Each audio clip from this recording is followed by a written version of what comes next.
welcome back to Little Miss Drop Stitch. Today's video is a brew and review, but I have skipped the brew and gone straight to the cake, and I made this lemon drizzle cake full of sugar. I'm literally running round once I've had a piece of this.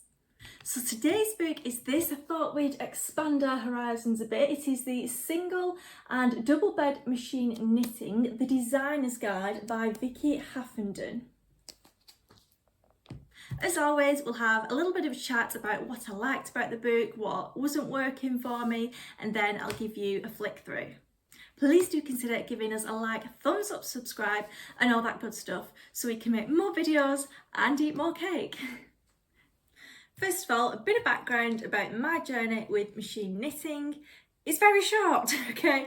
The only experience of machine knitting I have is is it Addy? Yeah, the circular, the small and large circular knitting machines. In terms of flatbeds, which this book is about, I have zero experience. However, I wanted to have a bit of a read just to see, because it's something I'm thinking about and would like to do in the future, when I've got a house, when I've furnished it, when I've got more money in the craft pot. But yeah, it is something that I'd like to go into in the future and have a good go at, especially just thinking as I get older, I might need to give my hands a little bit of a rest from knitting from time to time. So that's why I've got the book. I just want to share my experience with you, so my opinions are based on someone that knows nothing about the topic, but then we'll see how we go. So its RRP is £40. I got it a bit like other books I do from Amazon because I had a voucher, so it was free to me, and even though I've paid a little bit more, even though it was free to me, I get my Waterstone stamps, and you collect 10 and you get £10 off. However, you can buy it on Amazon for £31 to £35, depending on kind of the dynamic pricing, whether it's up or down. This book does actually say in it, and I've got the quote here, this book assumes the reader is already a machine knitter and this is not a beginner's guide. So, reiterate, the book assumes that you have experienced machine knitting. It's not a beginner's guide. However, as someone that knows not very much about machine knitting, and you know, you'll be able to see when I have a flick through in a moment, I thought it was very comprehensive. All right, I didn't know what the diagrams meant, and they look very useful for if you didn't know what they meant and you was, you know, following along with your machine knitting. But yeah, I find it very comprehensive actually, and it was more beginner friendly than it states. So yeah, I wouldn't let that put you off at all, to be honest. I think more what it's aiming at, as it says in the title, the designer's guide. And yeah, which we'll show you in a moment. There is quite a lot of designery bits in, which is really great and fun. However, it is very, very technically focused, and the majority of the book is. So yeah, I would actually say that it's for very, very keen and adventurous beginners with a lot of patience. There's plenty of diagrams, and a good amount of the book is the technical side of it. So just to give you an idea of, you know, a couple of chapters. So ferrule, kitchen stitch grafting, tuck stitches, cable stitches. This is just a quick flick through. Slipping stitches, picot edging. So yeah, it's not kind of how to knit back and forth on a knitting machine, and which we'll talk about in a moment. That's difficult because they're all so different. However, yeah, it has got a lot of those initial techniques, a bit like what you see in a, you know, hand knitting book of stitches. That's what I liken it to. However, then yeah, the last kind of quarter is, which you'll see in a moment when we flick through, is all about design, which is good because you don't get that in knitting books really.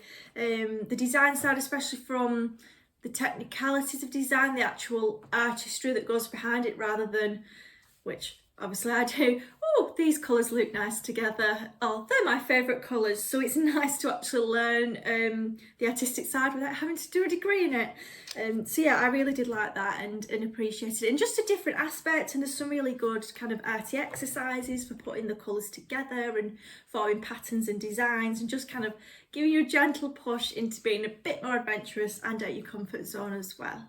One thing to note about the book, it does go over kind of all the different knitting machines, and it will tell you little instructions and variations of, you know, if there's a subtle difference in the method of, let's pretend, a slip stitch on one particular machine to another. They kind of class them into PASAP machines, which it does explain what it is. Can't remember off the top of my head.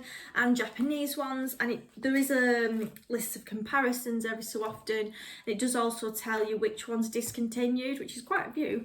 So yeah, this is for flatbed, so just, you know, you do it yourself, forward and backwards, and digital. And double bed knitting as well, so it does go through it, but yeah, I suppose that's a disadvantage. It's talking about things that aren't actually in production. It's quite hard to find a knitting machine, which is what I'm researching at the moment for when I'm ready and in the position to find one that does everything you want, and is actually being produced at the moment. So yeah, absolutely, and all for it getting second-hand ones. However, if it's a discontinued model, that means yeah, you're a bit snookered when it comes to getting parts, or it breaks down, or is there, you know, a knitting machine expert and repairing that you could go to. So yeah, that's something to think about. It tells you all these wonderful things, but then some of the machines actually aren't in, you know, production anymore. So we've gone over that it's for single and double bed, both manual and digital knitting machines. I also wanted to mention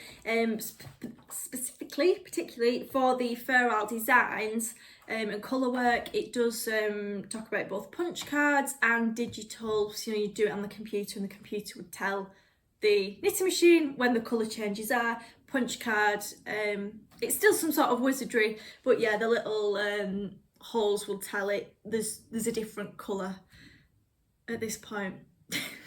Not a great explanation. I'd say there's more of a focus on the punch card designs and less learning about the digital.